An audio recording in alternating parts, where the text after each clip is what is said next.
This is all about giving the budget to the council, the proposed budget, and hitting the highlights.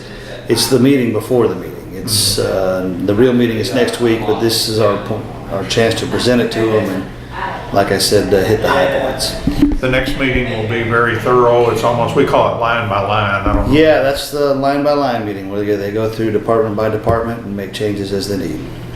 In the regular meeting, it starts out with something kind of ceremonial as we'll swear in the new police chief, Mm-hmm. Jay Sanders. Yes, he'll be sworn in and it'll be official, although he's been really filling in that capacity for a while. Yeah.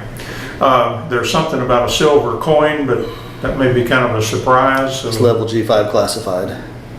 That's above my grade, I believe. Roger Figley with a State of the Economy presentation in that part of EDC for you. Yes, he's been asked by one of our council members, Craig Johnson, if he would come to the city council and kind of give us a state of the local economy, where we stand. You know, they've recruited a number of industries in the last few years, and quite a few jobs have been created, and they're going to kind of tell us where things sit. All right. We understand that there may be something hot on the horizon, but obviously it hadn't been announced yet. So. Things are moving at the EDC. They've got quite a few prospects. Are you kind of pleased with the way business is in the city, and kind of the indications that things are popping not only downtown but all over town? Absolutely. If things are going generally well, and specifically in a lot of different areas they're going well, just think about the success that EDC has had in the last few years, and you look around our neighboring cities and you don't see that happening. I think that says a lot for the EDC. It says a lot for the community. Seems like he also concentrates, Roger does a lot on making sure the businesses that he has are happy and doing well. Retention is half the game. That's a big part of it. Yeah. There's a couple of familiar items with some ordinances that we've been trying to get adopted for a couple of meetings, and I guess that'll take place. One with signs. Yeah, we've got the sign ordinance up for adoption on second reading. I anticipate there'll be some changes to it before it's passed.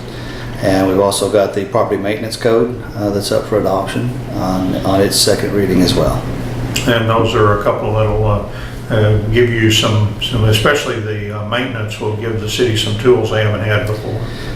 Yeah, I mean, I'm not going to name names, but you come in on Main Street into town and you're going to see a number of properties that aren't maintained. Mm-hmm. And that's not the only area you're going to see them, but there are some glaring examples, and we don't have a whole lot we can do about the buildings themselves not being maintained, and this will give us what we need.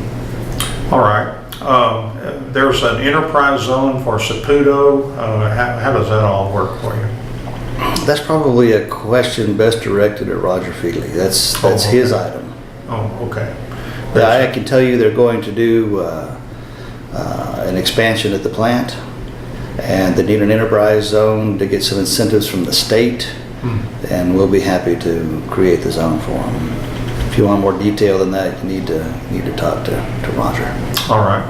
Kind of the final item deals with, looks like a kind of a routine, can be yearly thing, health insurance for employees. That's part of the budget process. Yeah. We find out what our new health insurance premiums are, and we work that into the budget. And this is the first year in a few years we're actually going to see an increase. We've seen decreases or holding steady for some time. Remember, we're partially self-funded. So we pay our own claims up to a point, and then we pay for reinsurance. And the question is, how much is that reinsurance?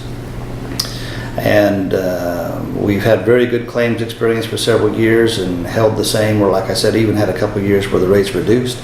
But this year we're going to see rates go up a bit for spousal coverage and dependent child coverage, and a good share of that cost is going to be passed on to the employees, because they're paying the premium to cover their spouse and children. The city only covers the employees' insurance. Yeah, you guys have been bucking the trends, Well, we have, and we've been, and I think that's because we've been managing the program very tightly. Years ago, we made a change that I'm just now hearing talking about, or talk in the press about corporations making similar changes, and that is we went to a high deductible, $2,500. Yeah. And we created a separate plan to cover that $2,500 deductible, but it's kind of cumbersome. You've got to pay the claim and get reimbursed. You've got to do the paperwork, and you have to notice what it is that you're paying for, and that requires engagement on the part of the consumer, or in this case, the employee, to actually see the bill and say, hey, now wait a minute, I'm being charged twice for something, or to perhaps question, do we need both these tests, or really would one of them suffice? And whatever the reason, when you get direct involvement by the consumer, better decisions get made and costs get controlled naturally. Even though they're getting reimbursed, it's out of their pocket for a while, and they notice. And so we immediately, when we did that, gosh, maybe 7 years ago, we saw costs begin to get curtailed, and that was reflected in our premiums. We've enjoyed a very healthy healthcare account at the city, whereas across America the story was, healthcare costs are out of control. And just 2 or 3 days ago, I was watching CNBC and some CEO talking about how they had gone to a higher deductible, and was noticing that was really helping control their costs. And I agree. I think that is probably the single greatest thing we could do nationwide to help control healthcare costs, is just involve the consumer more. Mm-hmm. Because back in the olden days, when you had insurance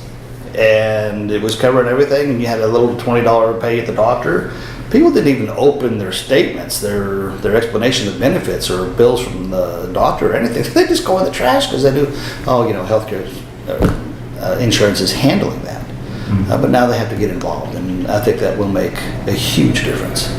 Where did the model come from? Was it something, did we create this, or did we get some advice? Well, yes and no. The actual reinsurance or partially self-funded model was already in existence, and others had done it. But the idea of going to a large deductible was actually Peter's idea. Oh, okay. And it has been hugely successful.